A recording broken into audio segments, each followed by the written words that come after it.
Welcome, guys. Welcome to episode 58 of the Dragon's Tome. I am joined by my fellow co-hosts, as always, Mr. Drinky McDrinks-a-lot, and Mr. Sourpuss at the end. I'm not at the end. I'm underneath you. Well, wherever he is on this screen. Right here. So we are now into February of 1982. I am now knee-deep into Dungeons and Dragons and football. I have two hobbies at this point in my life. That's good. We got our cover here. We got a dwarf riding a giant iguana. Or is that a halfling with a long beard? I think it's a dwarf. I think it's a halfling. Or gnome. Maybe it's a gnome. I'm going to say gnome. I'm going to say gnome. Are gnomes allowed to wear chainmail or scale mail? I mean, if he's a fighter, I mean, just there's a gnome can't be a fighter. Can they be? I don't know. I mean, just because everyone in the world played a gnome illusionist. Yeah, that's. But look at this cover. There's no frame around it. This is what the last one should have been. It's full screen. True. They're using all the parts of the picture perfectly. And I'm going to go on a limb, and I'm going to say this was one of my favorite covers ever. I had a book of the Dragon magazine art, and this one had it encapsulated everything that I would want that would lure someone to pick up the magazine. You've got a little gnome on a lizard, and you got a female fighter whose pubes are braided and beaded. Totes and ropes. I don't think that's the case. They're not braided or beaded down at the bottom there? She does look like she's puking something out of there, but it does look like her we're going to call it her cooch guard. Jack's trying to elevate the conversation, and you're pulling it back down. But I only do that because we fall right into our last conversation from last week. You're horrible. Ineffectual body armor for women. Yeah, I think we're falling more into the conversation Rob had about that one ad where that guy was straddling a chest, and we had to cut it to be safe reasons. For work. I like the dragon. Now, would you say that is a baby dragon? It definitely is a dragonette. Who's the now I'm going to draw a blank. X-Men. She has the dragon. Lockheed. Kitty that's Pryde, right. Yeah. Shadow Cat. Kitty Pryde. Do you think that's going to be her little Lockheed? It does look like Lockheed. Lockheed was from before this, I think. Right around this time, maybe? A little before. I think it was 1980. So he's in the zeitgeist already. So maybe this person's an X-Men fan. It is Clyde Caldwell, by the way. We never said that. He's, again, one of my favorite artists for... Yep. When I think of Dragon Magazine, it's his art that I think of, for sure. Well, when I think of fantasy art, I think of, I should say, 80s fantasy art from fantasy books and Dragon. I think of this guy because his symbol is everywhere on those paperbacks. Yeah, it's like a sideways S almost. Yeah, if you were going to, what was the bookstore back in the day? B. Dalton Books. Before Barnes & Nobles. If you went to B. Dalton Books and you were sitting in the fantasy section, you would see this guy's art on maybe 8 out of 10 books. Yeah. So you made a nice living doing this art. That's good. I wonder if he got started in Dragon, or did he do the art beforehand? Maybe a little bit of both. Maybe a little both. Maybe he was famous from doing book art and they got him. Yeah. Yeah, I'm curious which way it went. This has got everything that tickled the fancy of someone who was interested in fantasy. And even the strange castle in the background with a skull and the phallic symbols. That's right. Where nothing looks like real. Because it's like, okay, it's got tribal elements. It's got it's very fantasy. Very not like, oh, that's a picture of someone did with this is the inspiration. This guy laid out something that's unique. It is called Escape from Skull Keep, appropriately enough. That keep definitely has a skull in the front. Oh, for sure. I was looking. Where was that listed at? What? What the painting is called? Oh, it's in the cover to cover. Yeah, Rob always goes down to the cover to cover. It explains it all. Contents. The cover to cover. It's Kim Mohan. Oh, it's actually in the paragraph. It's not listed. Yeah. Oh, I don't read that. I'm sure you don't.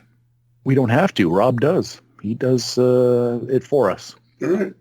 And speaking of what Rob does for us, so why don't we start with Rob and his ever popular segment, The Dragon Rumbles. Yeah, that's a good one. Remember a while back when old Jaquette was complaining about assassin games and those live action role playing games?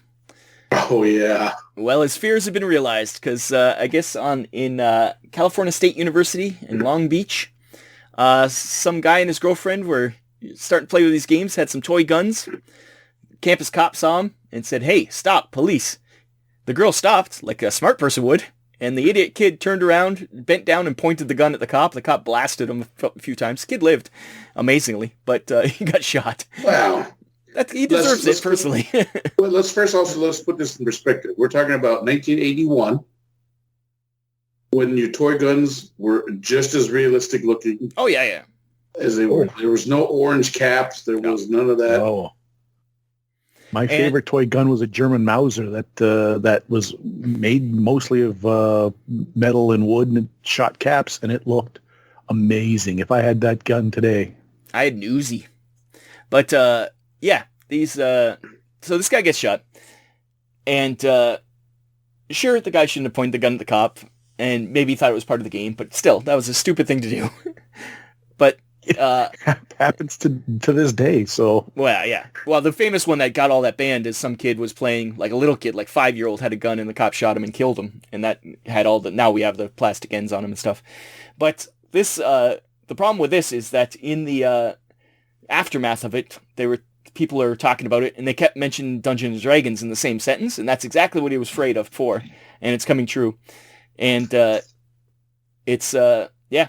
I think it's, remember before we were saying in the Simon Simon, it's good not to be in the know because people have your name on their lips. And, well, I think he's seeing the beginning of the panic starting where people associate the bad things with role-playing games, even if it's not anything to do with D&D. So that's his fears are becoming trues.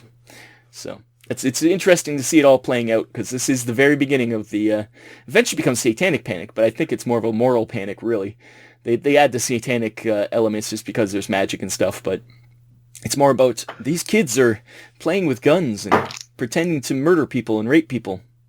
So it's something we don't understand, so the fear is the first. Yeah, we definitely saw it more recently in video games, and yeah, it comes around all the time, but this is the beginning of the role-playing games getting their shtick. That's about it. That's Jaquette's good old article about he's seeing the future and it's bleak. But not for sales, because, hey, nothing does better for sales than Satanic Panic, so don't complain too much. Gygax never did, so. All right, Jack, what do you got? Oh, let's take a look. Can we dip over to page 11? Page 11 of the PDF. Yeah. You just like this picture. Now, I bring this up because I'm on a podcast called Daggett's Tome, and this looks just like Battlestar Galactica's favorite titular character, Daggett, and I think they knew what they're doing. Rob, as my one of my co-hosts of Daggett's Tome, what do you think that looks just like our favorite monkey in a half robotic mammal suit? My favorite part is that we do a Daggett's Tome podcast without Pat, who's like the biggest Battlestar fan. That's my favorite part about this whole thing. So as soon as he the problem is that it's why. You guys don't have me on this because it's just focused on Daggett's only. That's true. We do focus on Daggett mostly. So It is. I think once Rob brought up Starbuck, and I was like, "Come on, let's dial it back." He especially got mad because they called him a her, and he almost killed me. There was literally, we're in the same room, and he grabbed a knife, and I was scared for my life. Luckily, I just grabbed a picture of Daggett and showed it to him, and it settled him down. Yeah, I went and played with my action figures for a while, and it was over. I had a Daggett action figure. But Pat, I've asked you to be on my Buck Rogers podcast, and I love I'm all over that. So we should have one dedicated just to Tiger Man. Tiger Man. No, there's the princess. There's Aaron Gray. The Falcon guy. Oh, that's season 2. Jack just remembers the women. We already know, Jack. Aaron Gray was your awakening. We know. No, that was... We all know who that was. That was Linda Carter. Wonder Woman. That's right. Linda Carter from Battle of the Network Stars. That changes a boy. He became a man that day. Come on, Daggett. Save me. I'm starting on pure thoughts. You're the only one who can save me. So anyways, this is Ed Greenwood. He created a creature. I wanted to do a Daggett bit. It's just some dumb creature. We can move on now. It was all about Daggett. It was all about Daggett. A reference that 99% of the population won't even understand. So they're like, there's no little robot dog in Battlestar Galactica. They don't realize it was a remake. Yeah. There was a Battlestar Galactica remake? No, like Face Man. Don't worry, Jack. Don't worry. There wasn't. There wasn't. Just go back to sleep. Remember All right. Moving on then. My article. We go to page 20. Ooh. Greek? The 4 myths from Greece. Speaking of Wonder Woman. Yeah, this was a nice little article on putting 4 mythological characters into D&D. What I dug about this, though, is each one was written by a different author. Atlanta. Yeah, so Atlanta, you got her as the ninth level fighter. They kind of spread it around, too, amongst the different classes. Because then you get the sage class. Daedalus. Who would make a good NPC. Like, yeah. if you wanted an eccentric, inventor type, you could go far more wrong than Daedalus. Well, yeah. And he's also got infanticide with his son dying horribly, but yeah. And then my favorite one is written by Roger Moore, which is Chiron, the centaur, who trained everyone, all the little hero kids. So I thought these were nice little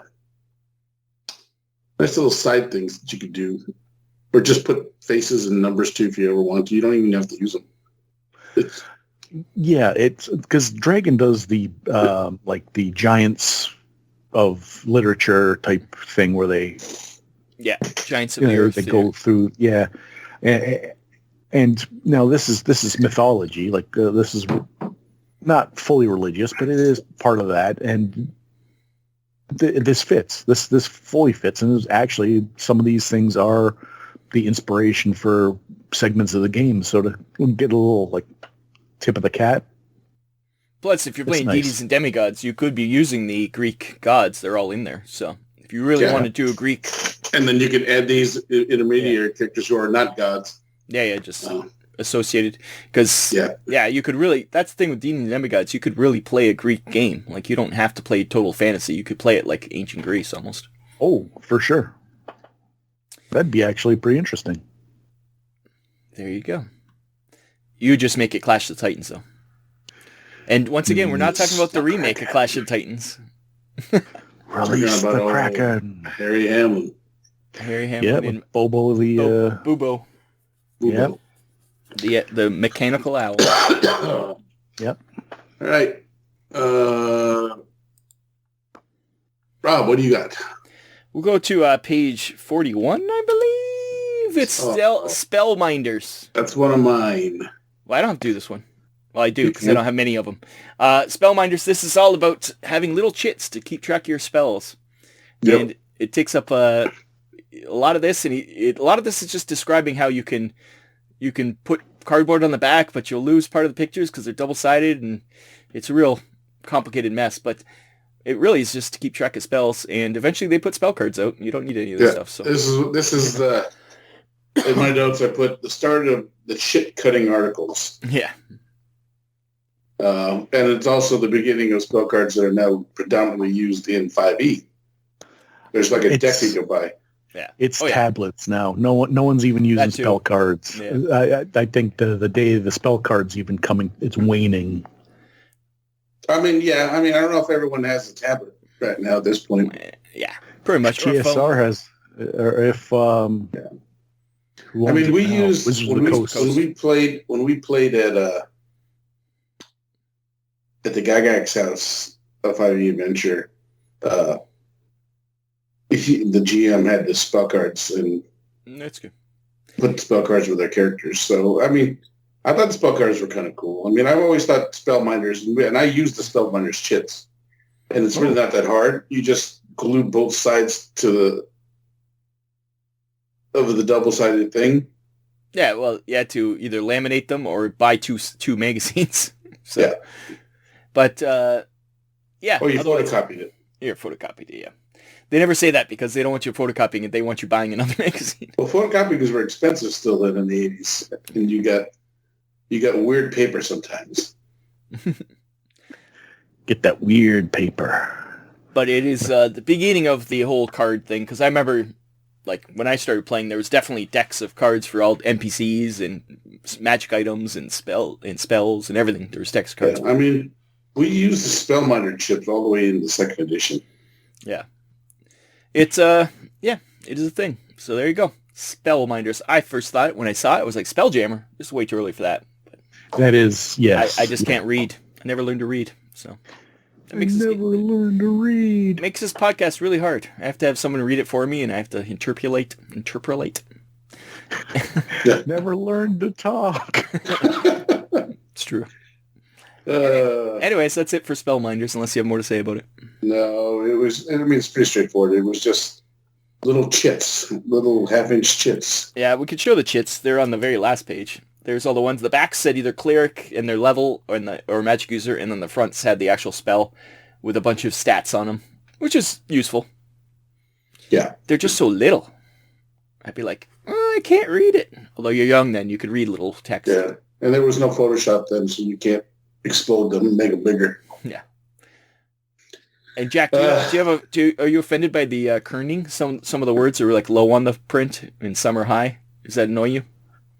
You can't do that to me. You can't. This magazine's rife with them. Like the article, my next article, the font defaults, the pictures don't line up. This magazine was a mess for that kind of thing. Like no proofreading. And I know that gets on your nerves. It All right, so let's take a look at Jack's article and see what he's talking about. What page are you going to go to, Jack? Oh, yeah, if you want to go down to page 49 of the PDF. Aiming for realism and archery? Yes. Look at that font they've got for it. Look at the end of the arrow. When they cut it. Yeah, when they did the layout, they just couldn't get it right up to. The long and short of this article is, I don't know if you read it. Mr. Robert Barrow goes into what his adjustments for archery and some things that for ranges and whatnot, and I contend that he throughout says, well, they used to claim this. The Native Americans claimed this, but it can't be true because by modern standards, and the English claimed that their longbows could do this, and by modern standards. And I'm like, I'm not even an expert on archery, nor am I like a historian of any renown, or I have no clout. But I see guys on YouTube with English longbows from like Todd's armory and stuff like that, and they're doing the things that this guy says, "Oh, it's impossible." It's impossible. He starts by saying, "Okay, he knows by modern standards this is what it's got to be, a modern hunting bow." So he makes the adjustments there. Now, I'm not saying that his data is wrong. I'm just saying that at no point was it. It doesn't take into account that back then people were actually strong and could pull huge amounts of pull on these bows, and it was their job. It was their job, yeah. And they know that people's skeletal, like their frames, their skeletons changed. English longbowmen, their skeletons changed from doing it day in and day out. And I think he's got some questionable reasoning for some of his choices. And so that's basically what I wanted to say. Is he wanted to make some ranges and stuff for bows and stuff, but I think it's just a little off. Yeah. He's just because you're a wimp buddy who just does it on weekends doesn't mean that other people aren't. Today's say bow hunter might not be able to do a small target at long ranges, but now today's hunters are using the composite bows anyways with the pulleys that make it easier to pull, and so they don't have the same kind of strength or muscle. No, for sure. And it's not a life and death situation where you're doing what you've been doing since you were a child, or a matter of survival. Like for Native Americans, it was you do it off horseback, or you had to hit small targets because that was to get your food. Like that was, or if you're destroying and raping half all of Europe, like the Mongols. Have you ever seen the Mongol horse riding archers? Yes, those guys are something else. They shoot from behind their back because they can hit people from they do crazy stuff and at high speeds, like full bore, and they're shooting multiple. Mm-hmm. It's amazing, and their women archers are dynamite. I didn't even think about that. Yeah. Anyways, this guy is he's using modern sensibility to try to put it on A, fantasy, and B, even historical is not correct. And that's where that was the final pin I was going to put in it. And at the end of the day, I think it's all a waste because in a fantasy game, I don't want to have to think of very long range is this percentage of my attack ability. This is stuff. I understand this is a role-playing game born of tabletop miniature game. And that kind of thing I don't want to have to unnecessary and incorrectly done. So that was my second article. Okay. So since me and Rob share article, my last article is going to go to page 33. And it's part of a Dwarves. I want to say 3 or 4 article it's 4 section. Is it 4 articles? Yep. Based on it starts with the dwarf point of view, and it kind of breaks down, gives a history and societal, what do you want to call them? Societal makeup of dwarves and blah, blah, blah. Pretty much everything that we've known if you play D&D or read any kind of Tolkien book. Yeah. The other articles are pretty much just... there's like Bazaar the Bazaar, which has magic items, and then there's Sage Advice, which people just answering questions about them. Yeah. But you go for the gods. The gods of the dwarves. I went for the gods. And because... why I went for the gods is because I think in the Deities and Demigod, the only dwarf god in there is the Moradin god. And so this list gives you a couple more to add into there.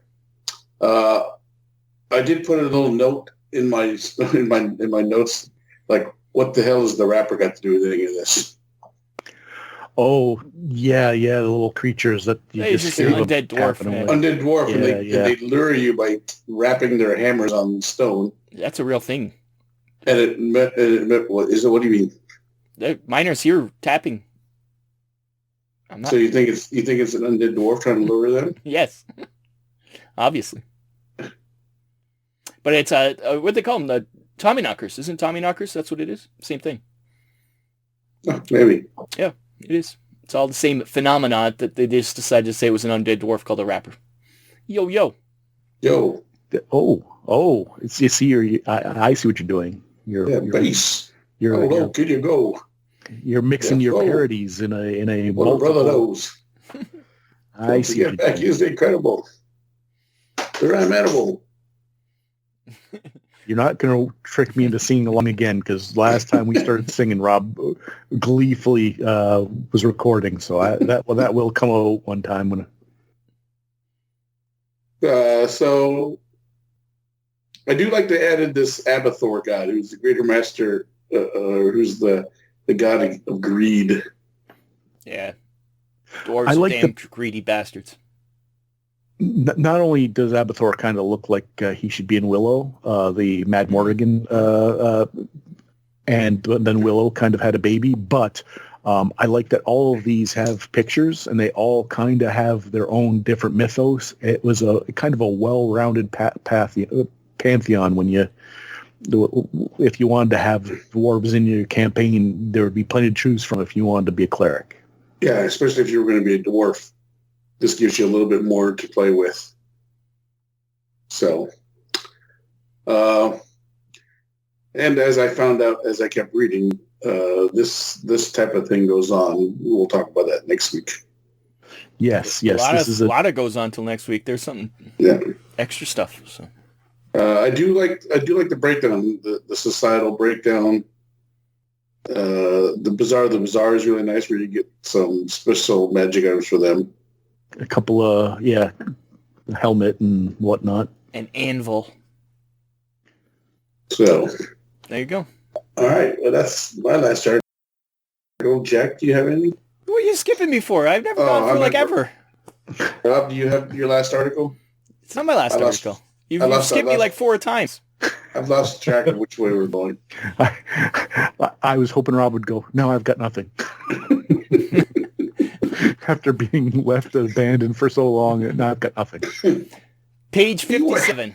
First of all, you weren't abandoned. You had Spellbinders, which was mine. Yeah, so you'd punish me by not coming back to me for 4 turns. 57. It's swords slicing to a sharp topic. It's going to be a quick one because all I have to say about is I watch Forge and Fire. I know all this. I don't need to read this. I enjoyed the article. I hated the title, the way they laid out the title. Was it really just a breakdown on how to make a blade? Pretty much. It's just all the different sections of a blade and then all the historical background on blades. It was a historical and thing, how to forge them. No. Yeah. I did say the illustrations were interesting. If you watch Forge and Fire, though, then you already know how to forge. Oh yeah. I was just like, oh yeah, I learned all this on Forge and Fire. I know what a tang is. I know what the different grinds are, and the different types of forging. And then what a fuller does. Yeah, I know what a fuller does. Yep. So, but it was an interesting article. It was nice historical, once again, kind of like the bow one, but this one actually good. And I would have enjoyed reading this magazine, and this would have gotten me through to the next month. Yeah. Interesting. This one article, yeah. And yeah, I would not mind paying for this. They're still sprinkling in the historical stuff. This has nothing to do with D&D other than it's a little background on it. But I think at the very end they mention like how to put it in a fantasy world, but that's about it. Like because when you order a sword, it doesn't get just made instantly. You have to actually forge it, and it takes weeks. And not in Forge and Fire, you could do it in like 5 hours, so or 4 days. On Forged with Fire, do they use like the full electric presses and stuff? And the sometimes they punish sometimes they punish them, and you can't use anything electric, and then you have to use coal, yeah, and then you have to use hammers. Yeah, sometimes it's mean, but yeah, generally to make the actual swords, they let them use everything because it would take much longer to hammer one out, and a lot longer to heat them. And that being said, some of the people who are forgers don't want to use them or don't have it. They're expensive. Like not everybody has one of those big hammers. Anyways, enough about Forge and Fire. This is a good article, and I like the illustrations. I thought they were pretty fancy. There you go. Oh, All geez. right. Before we go on, I'd like to just say I just scrolled down to the bottom of this, the Judges Guild art ad, and it's Glory Hole Dwarven Mine. Stop it. That's my ad. It's your ad. Well, I don't have more articles. Yes. You want to go right to your ad? Descend into the depths of the glory hole. That was mine. Well, you can talk about it. I just noticed it when I was scrolling down. I was Do like, you, what the- do you have any more articles, Jack? 'Cause if not, we'll go straight to your ad then. No, I don't have any articles. Because I'm done also. I am too. I have no. So that's All right, perfect. so let's talk about your glory hole. I segued into your Let's talk glory about hole, your Jack. glory hole ad. I know you won't be able to read it, but right there it says ad 61 at what hole? Brave the deception, despair, and the death within the glory hole mine. Capture a fortune of precious jewels. Oh, Now, yeah, they're precious jewels, all right. yeah, you can see The some family precious jewels. jewels through that glory hole. Yes, my favorite, if I could, would be to right now cut to a Dennis Reynolds from It's Always Sunny in Philadelphia talking about the illustrious glory hole. If we were a fully produced, that would That's happen. not going to happen. That's not. It's not going to happen. That's a copyright right there. Yeah. I think Fair use. I think Charlie Day and Mac. McElhenney, I think they would be okay with the appropriation of a small tidbit of. Yeah. I don't think Fox would be. They actually own the product. Well, okay, but yes, that was my ad. The glory hole dwarven mine, and it's. I don't know how he missed it. I don't know how I missed it either. I was like, what the?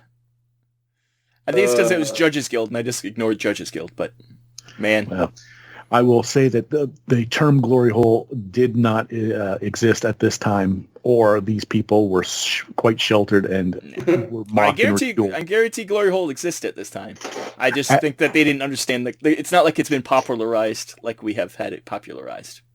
Although even I used to watch The Soup. Remember the TV show The Soup? Make fun of reality shows with Greg Kinnear. Oh, yeah. And McHale eventually. yeah. There is a show called Gold Miners or something, and they always talk about Mike's glory hole and that, and they needless to say weeks upon weeks of humor about that. They just have clips of the narrator just keep saying Mike's glory hole. Going down to Mike's glory hole. Yeah. Mike's glory hole. We're digging deep into Mike's glory hole. Yeah. And then it's Yeah. So Do you have an ad, Rob? I have 4 ads. Whoa. My What's your first ad is on page 10, and it's Elementals from I can't even read it because it's all in the black. Heritage? It's Heritage Yeah. USA. I want to say the second one. I think it's a water elemental. Does it not look like a broccoli? That's my question. That looks like broccoli to me. it does have a broccoli. I'm sure when you see it in 3D, it doesn't look so broccoli, but right now it's a piece of broccoli. You can see a face in it, and it does because. Well, it's like Food Fighters. It's a It's a broccoli. But It's more broccoli than water. if that made an appearance on, say, like a Teen Hunger Force Yeah, show, exactly. like it does have that. He looks like he's got his hands in front of me. He's like, I'm an angry broccoli. And his name might be Broccoli. Broccoli. Broccoli. So that's my first ad. All right. So my ad, then we go to 56. 56. That was one of my ads too. And I had this thing. Yeah. Because I believe we said you can't have 4 ads per show. Like I think we put a cap on. Like I think. That's right. Yes, this is a War Machine from Ral Partha. Yeah. And I had this thing. Oh, did you? It is Yeah. It's a nice looking mini, that's for sure. And it works on the It's back. got and it looks like it's like either some kind of elephant or a giant crocodile or something head on the front. Yeah, it's like a crocodile with side teeth, and there was a hook that came off the side. His nose, yeah. Yeah. He's cool. And I I don't know what's with the black background. I don't know why they needed a black background for this ad, just to waste Dragon Magazine's ink. They're like, Yeah. You're making us do an ad. We're gonna burn through your ink. But yeah, it is the classics. Ralph Arthur's getting into their big kits that are really nice. So there you go. Do you have an ad check? No, we did mine, and it was glorious. It was a whole lot of glorious. Rob, what's your next ad? I'll just do my last one, and it's the page 84. Once again, Grenadier Miniatures, with their box sets, somehow can afford another full-page ad with an actor. That's my last one. How much money are these guys making? Grenadier is the maker of models right now for D&D at this point. Yeah, the box sets, yeah. And it's cross-promotional. It's got synergy going on. Like the Dragon Magazine wants this in there. They're not charging a whole hell of a lot. TSR wants this in there. And I will say they are making the better miniature at this point. You think they're better than Ralph Arthur at this point? I think so. Yeah? It's a fight between those two for sure, I would think. Oh, yeah. It's 1-2. And, I think Grenadier has the lead up on an average, having better minis per box. Yeah, especially at this time, right? Mm-hmm. Did you have this box set? Yeah, Fighting Men. Yeah, there you go. Fighting Men. Basically, it was just 10 different fighters. Which, if you needed a fighter and you wanted a mini to, bring to your play sessions, it's hard to go wrong when you get a box of them. Or for the DM to have to fight. You fight these guys. That's true. You're set upon by brigands. Yes.